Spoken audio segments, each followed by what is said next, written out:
네, 오늘은 후대의 모든 사람들이라는 제목으로 우리 교과 말씀을 드리겠습니다. 사실 보존 언약에 관한 말씀입니다. 여러분, 보존 언약이 무엇입니까?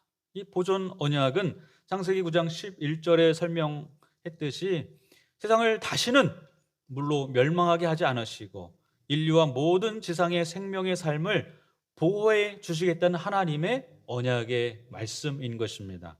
이것이 바로 보존 언약이에요. 우리의 생명을 지키시고 보존하시겠다는 하나님의 굳건한 약속인 것이죠. 그렇다면 이 보존 언약이 왜 필요합니까? 이 미국의 켄터키에 가면 이 노아의 방주 공원이 있어요. 그런데 그곳에 성경 그대로 이 노아의 방주를 재현해 놨다고 합니다. 여기에 보이는 것이 이 빨간색으로 표시된 곳이 미국의 켄터키 지역입니다. 이곳에 이 노아 방주 공원의 조감도예요. 저 앞쪽으로 커다란 노아 방주가 보이죠? 그리고 그 바로 앞에 이렇게 멋진 호수가 있습니다. 정말 멋지겠죠? 이곳에 노아 방주를 이렇게 짓고 있어요. 실제 크기로 짓는 것입니다. 얼마나 웅장할까요? 길이가 155m입니다. 높이는 16m예요. 성경 그대로 그 규격대로 짓고 있습니다. 비용은 1153억 원이 들었습니다. 정말 많은 비용을 들여서 노아 방주를 재현해 놨어요. 그리고 드디어 개관식을 열었습니다. 이미 2016년 7월 5일에 개장을 하고 개관식을 했어요. 여기에 한 부부가 그 노아 방주를 배경으로 사진을 찍고 있는 장면입니다. 노을이 지면 이렇게 멋져요. 정말 노아 방주의 크기 155m가 넘는 그 웅장함 때문에 정말 보고만 있어도 정말 대단하다. 정말 큰 배다 하고 탄성이 나옵니다. 그런데 그 안에 들어가면 더 놀란다고 그래요. 이 노아 방주의 실제 모습을 이렇게 구상해서 실제로 칸들을 나누고 그곳에 동물을 태우고 사람이 지낼 곳을 이렇게 모형으로 잘 만들어 놨습니다. 여기 아이들이 노아 방주 안에 들어가서 그곳에 있는 동물들을 구경하고 있는 장면입니다. 이것은 노아와 그의 식구들이 어떻게 살았는지를 그대로 또 재현해 놨어요. 노아 방주 안에 그들이 살 수 있도록 이렇게 모든 이 기구들을 잘 놓고 또 햇빛이 차단되면 안 되잖아요. 채광창을 잘 두어서 골고루 햇빛이 들어올 수 있도록 그렇게 잘 복원해 놨다고 합니다. 그런데 여러분 한번 생각을 해봤으면 좋겠습니다. 이 노아 방주를 잘 관람하고 있던 한 아이가요. 혹시 이렇게 질문했다고 한번 생각해 보세요. 많은 사람들이 노아 방주를 보면서 감탄을 합니다. 하나님께서 노아의 여덟 식구를 구원하셨다는 사실에 놀라고 또 많은 동물들을 구원하셨다는 사실에 놀라고 있어요. 그런데 이 친구를 좀 다르게 생각하는 것입니다. 아니, 왜 하나님은 홍수로 지구를 멸망시켰을까요? 그렇지 않았다면 이런 방주도 필요 없을 텐데. 여러분, 이 아이의 질문이 어떤 질문입니까? 사실은 이것은 방금 읽은 창세기 9장 11절의 이 보존 언약에 대한 이 질문인 것입니다. 보존 언약의 내용입니다. 내가 너희와 언약을 세우리니 다시는 모든 생물을 홍수로 멸하지 아니할 것이라. 땅을 멸망할 홍수가 다시 있지 아니하리라. 그런데 오늘 이 아이는 이 보존 언약에 대해서 이렇게 질문하는 거예요. 만약 이 세상을 하나님께서 홍수로 멸망시키지 않았다면 보존 언약도 필요 없지 않은가 하는 것입니다. 여러분 어떻습니까? 잘 생각해 보면 그렇지 않나요? 하나님께서 너희를 다시는 물로 멸망시키지 않겠다. 만약 홍수가 없었다면 그런 약속도 할 필요가 없지 않나요? 자, 이 질문에 해답을 찾기 위해서는 이 보존 언약의 기원부터 우리가 살펴보아야 하는 것입니다. 그 기원을 알기 위해서는 창세기로 가야 합니다. 사실 성경의 모든 질문은 창세기에 그 해답이 나와 있죠. 여러분, 인류가 죄로 인해서 타락을 했습니다. 그리고 멸망할 수밖에 없는 운명에 처했습니다. 하나님께서는 즉시 그런 인류에게 희망을 주시고자 원시 복음을 발표하십니다. 인류 보존에 대한 복음이에요. 내가 너로 여자와 원수가 되게 하고 내 후손도 여자의 후손과 원수가 되게 하리니 여자의 후손은 내 머리를 상하게 할 것이요 너는 그의 발꿈치를 상하게 할 것이니라 하시고, 여러분, 인류는 죄로 인하여서 가만두면 공멸할 수밖에 없는 위기에 처해 있었던 것입니다. 그것이 노아 홍수든 아니든 인류는 멸망할 위기에 처해 있는 것입니다. 여러분, 노아 홍수가 일어난 것은 그런 인류에서 하나님의 의인들을 구원하시기 위한 하나님의 계획이셨음을 우리가 알게 되는 것이죠. 여기에 한 아이가 수술을 앞두고 있습니다. 무섭습니다. 그런데 의사 선생님이 그를 위로해 주려고 이렇게 안고 있는데 아이가 이런 질문을 해요. 수술을 하면 아픈데 왜 수술을 해야 되죠? 그러자 이 의사 선생님이 이렇게 대답해요. 수술은 아프게 하려고 하는 것이 아니라 아프지 않게 하려고 하는 거란다.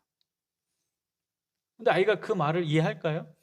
여러분, 분명 수술을 하면 아픈 것입니다. 그러면 안 하면 된다고 생각을 해요. 그러나 어른들은 다 알고 있지 않습니까?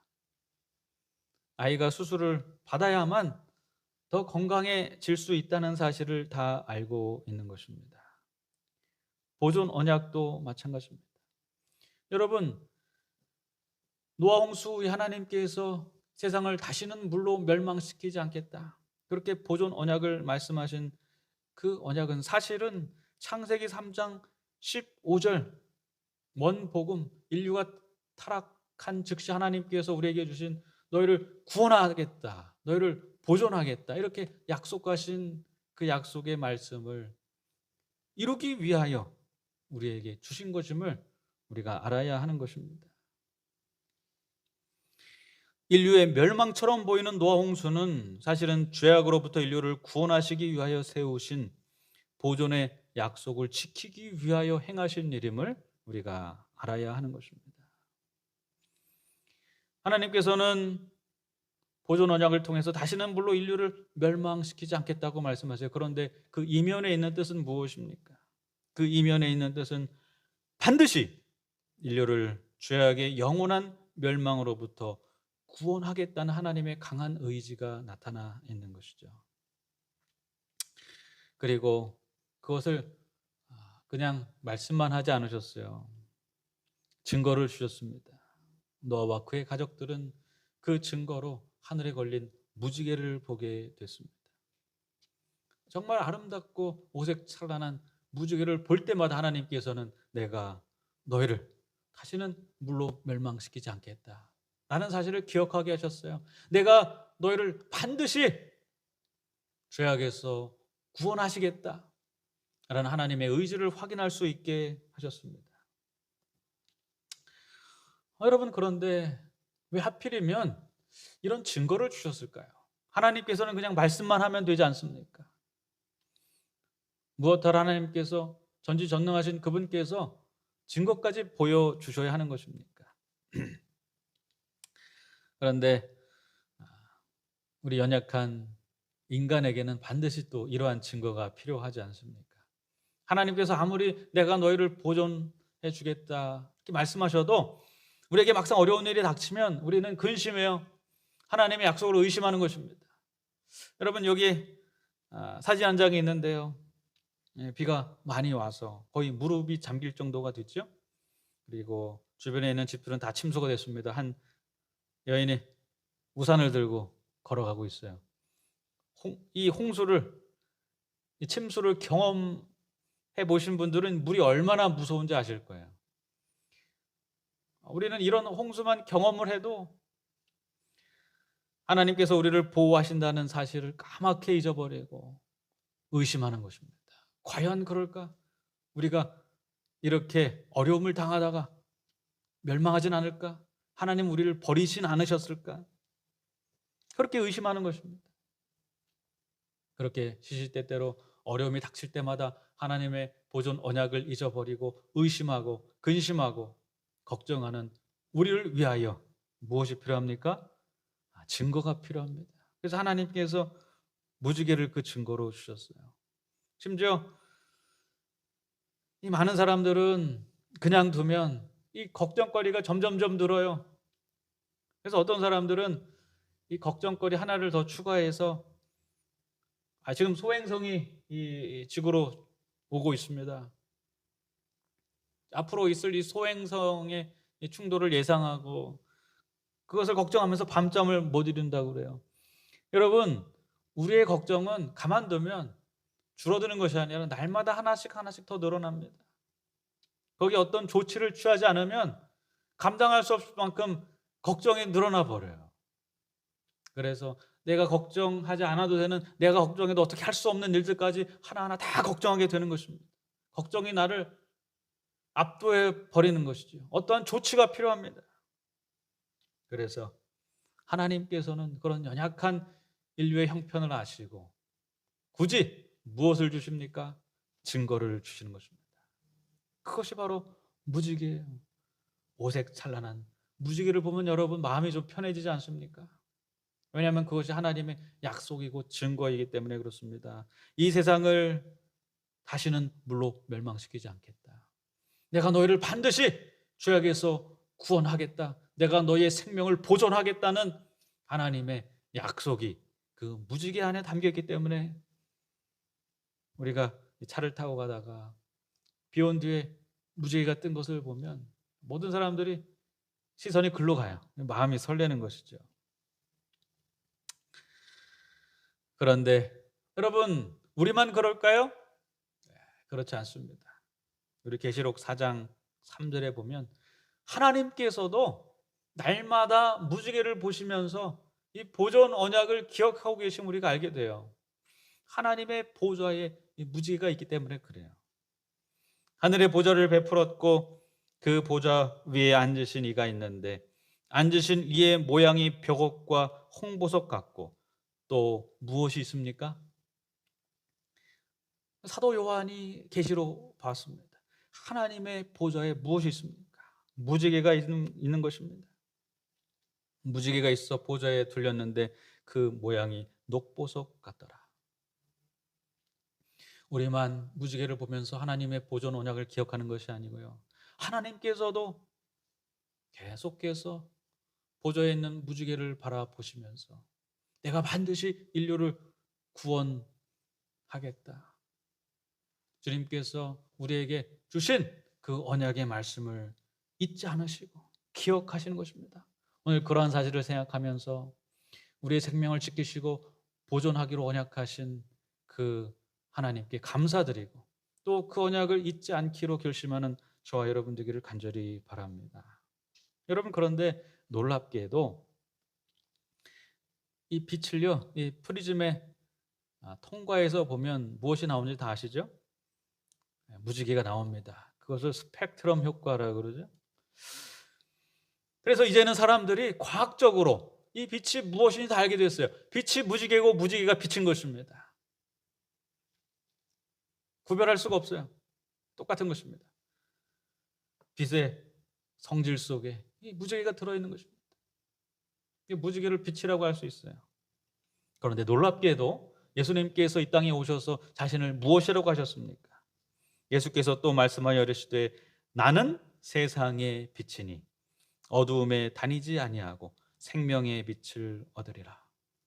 여러분, 하나님께서 모세를 통해 약속하신 무지개 그 보존 언약, 내가 너희를 반드시 구원하시겠다는 그 하나님의 약속, 그 약속을 주셨는데 그것이 아직도 이루어지지 않고 언젠가 이루어질 약속이 아니고요. 예수님께서는 내가 세상의 빛이다 말씀하시면서 이미 그 언약의 말씀이 이루어졌음을, 보존 언약의 약속이 성취됐음을 말씀하고 계시는 것입니다.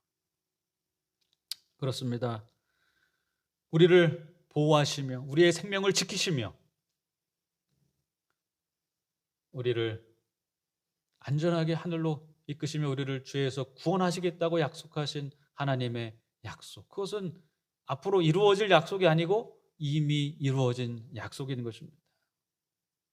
여러분 혹시 그런데도 불구하고 오늘도 잠자리에 들기 전에 머릿속에 온갖 근심과 걱정과 내가 앞으로 어떻게 살아야 될지, 그리고 혹시라도 사고를 당하진 않을 것인가, 혹시라도 불행이 닥치면 어떡하나, 혹시 나쁜 사람을 만나면 어떡하나, 그러면서 내 생명과 내 안위를 위해서 깊은 근심과 걱정에 빠져 있지는 않습니까? 여러분 만약 그렇다면 정말 안타깝지만 우리는 하나님의 이 보존 언약을 잃어버린 것입니다. 오늘 예수님께서는 그럴 필요가 없다는 걸 아셨어요. 왜냐하면 예수님 자신이 그 보존 언약의 성취가 되시기 때문에 그래요. 이미 이루어진 언약인 것입니다. 그래서 예수 그리스도를 믿으면 누구나 구원을 받는 것입니다. 하나님은 이미 약속을 이루셨어요. 그래서 예수님 앞에 모인 수많은 청중들에게 예수님은 이렇게 말씀하십니다. 그들이 근심에 쌓인 표정을 보시면서 그럴 필요가 없다고 말씀하세요. 그러므로 내일 일을 위하여 염려하지 말라. 내일이 염려할 것이요 한날의 괴로움은 그날로 족하니라. 정말로 염려할 필요가 이제는 없는 것입니다. 왜냐하면 주님께서 약속하신, 창세로부터 계속해서 우리에게 약속하신 보존의 언약, 내가 너희를 지키며 너희의 생명을 내가 돌보며 너희를 죄에서 구속하며 너희를 구원으로 이끌겠다는 그 하나님의 언약의 말씀, 그것이 예수님으로부터 이미 이루어진 약속이기 때문에 그런 것입니다. 오늘 이 약속을 믿고 이 보존 언약에 대한 믿음이 우리 가운데 다시 한번 샘솟고, 우리가 그동안 근심과 걱정에 휩싸였던 모든 것을, 이 언약을 기억함으로 말미암아 오늘 날려버리고 우리의 마음에 하나님께서 주시는 참된 평화가 깃드는 이 귀한 저녁이 되기를 간절히 바라면서 오늘 말씀을 마치겠습니다. 하늘에 계신 아버지, 오늘 다시 한번 보존 언약에 대하여 기억할 수 있도록 하셨으니 감사합니다. 비록 인류가 죄를 짓고 타락하게 되었지만, 그래서 결국에 멸망할 수밖에 없게 되었지만, 그러한 인류를 불쌍히 여기셔서 태초부터 우리에게 주신 언약, 너희의 생명을 지키며 죄악에서부터 너희를 구원하며 너희를 다시 회복된 에덴으로 이끌겠다는 그 언약, 우리를 보존하시겠다는 그 보존의 언약, 그 언약을 이제 이루실 것이 아니라 이미 이루셨음을 오늘 다시 한번 기억할 수 있게 하시니 감사합니다. 오늘 이 저녁 예수 그리스도로부터 이루어진 주님께서 약속하신 그 보존의 언약이 우리에게 있음을 다시 한번 기억할 수 있도록 인도하여 주옵소서. 우리의 머릿속에 온갖 세상의 근심과 걱정이 닥쳐올 때마다 보존 언약을 이루시고 우리의 구원을 위하여 이 땅에 오신 예수 그리스도를 기억할 수 있도록 인도하여 주시옵소서. 그리하여서 우리의 마음 가운데 벌써 주어진 그 구원으로 말미암아 오늘도 나의 모든 근심을 하나님께 맡기고 이 땅에서 주님께서 주시는 진정한 천국을 경험하며 사는 주님의 성도들이 다 될 수 있도록 인도하여 주시옵소서. 오늘 이 자리에 머릿속인 모든 성도들의 삶 속에 역사하셔서 언제나 주님께서 주신 약속으로 말미암아 마음에 참된 기쁨과 평안을 누리는 귀한 축복받은 성도들이 다 될 수 있도록 인도하실 것을 믿고 바라오며 사랑에 충만하신 예수님의 이름으로 기도드렸습니다.